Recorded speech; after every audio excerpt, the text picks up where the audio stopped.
So ayun, no, pag-usapan natin, ano nga ba mas okay? Expander Cross o Destinator GLX? Yung Expander Cross kasi, parehas sila halos ng presyo ni Destinator GLX. GLX is yung pinakamababang variant ng Destinator. So, saan ka nga ba dapat? Sa top of the line, 7-seater MPV, multi-purpose vehicle, or sa lowest variant na SUV 7-seater na sasakyan. So pag-usapan muna natin unang-una sa lahat, ano nga ba yung advantage ng Destinator versus sa Expander? Yung Destinator is bago, punong-puno ng technology, updated yung design, next generation na siya, futuristic siya. While yung Expander naman is updated lang yung itsura, pero halos parehas pa rin yung laman sa loob. Wala siyang mga additional safety features, yung camera niya sakto lang din. Entry level siya pagdating sa mga 7-seater na sasakyan, ano? Hindi siya katulad nito na marami na siyang safety features na kasama. Makikita naman natin yan pag sinearch lang natin sa Google. Itong Destinator is hindi pa siya naka-leather seat. While itong Expander naman natin, leather seat na siya, premium na yung loob. Tapos ang alam ko, yung Expander Cross is meron na siya nung color maroon na loob. Kita niyo naman yung Montero Black Series, di ba?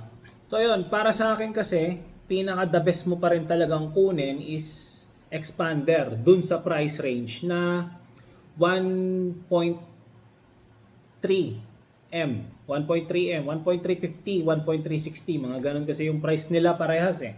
Dun lang naglalaro. So bakit nga ba Expander Cross yung dapat mong kunin? Sa mga review kasi ng Destinator, isang palaging sinasabi, bakit mo siya dapat bilhin? Ngayon, dito sa video ko, sasabihin ko kung bakit wag mong dapat bilhin itong Destinator. Kasi nga, unang-una sa lahat, bago pa siya.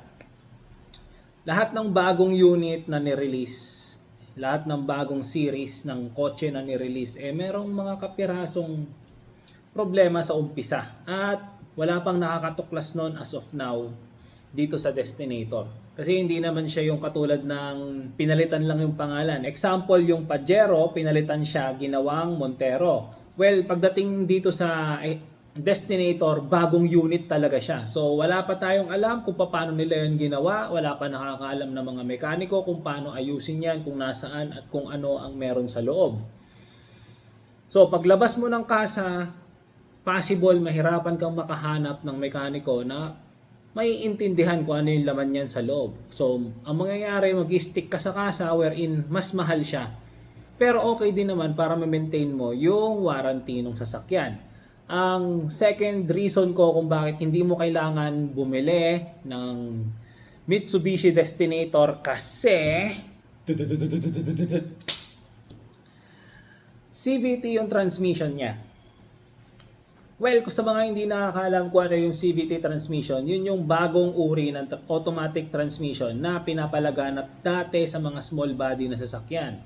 For example is yung Toyota Wigo, Honda Brio, 'di ba?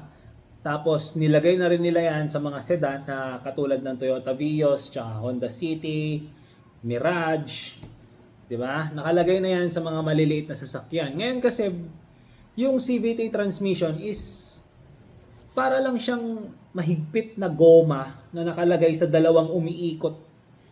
'Di ba? Imagine ninyo yung bike na merong kadena at sprocket. Yung sprocket, gawin mo siyang bilog. Tapos, imbis na kadena yung ilagay mo, goma. Goma na sobrang tigas. Ganon yung itsura ng CVT.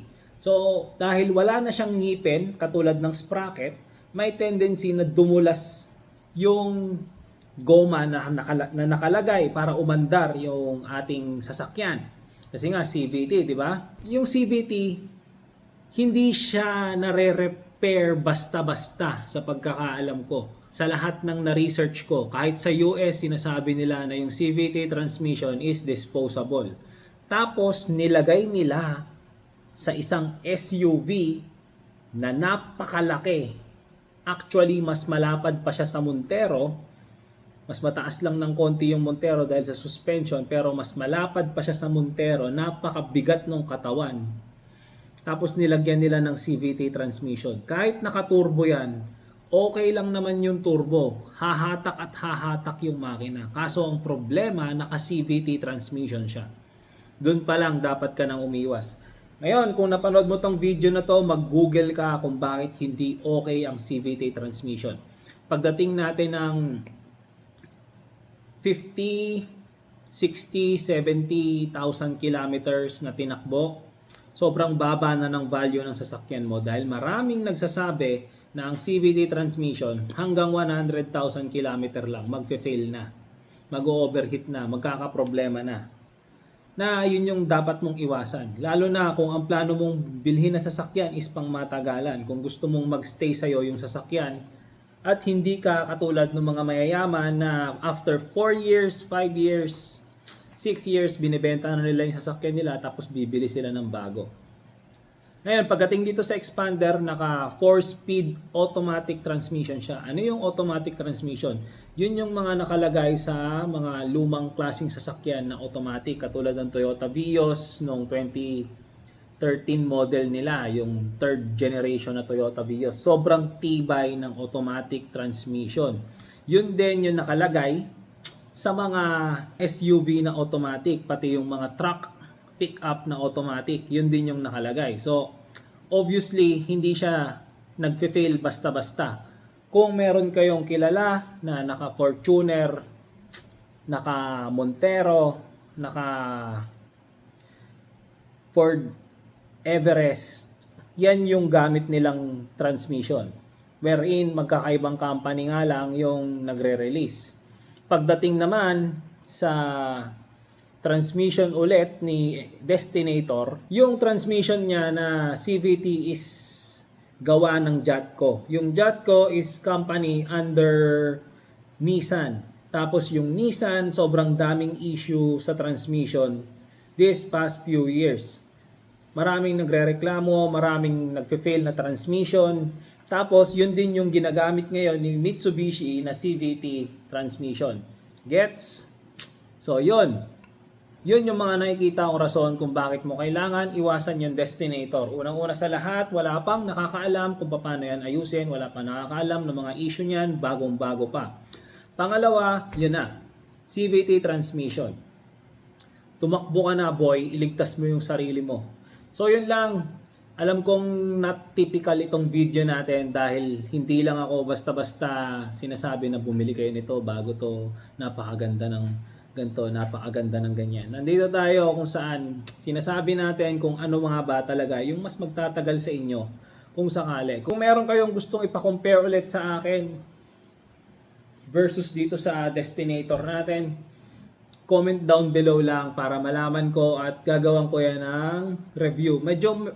Medyo naparami kasi yung nood ko ng kung ano-anong video tungkol sa sasakyan eh. Dahil nga nagpaplano kaming kumuha ng asawa ko ng bagong sasakyan nung nakaraan. Pero nakakuha na kami ngayon. So yun. Ako kasi personally iniwasan ko yung Destinator. Meron akong choice kunin yung top of the line niya pero iniwasan namin ng asawa ko.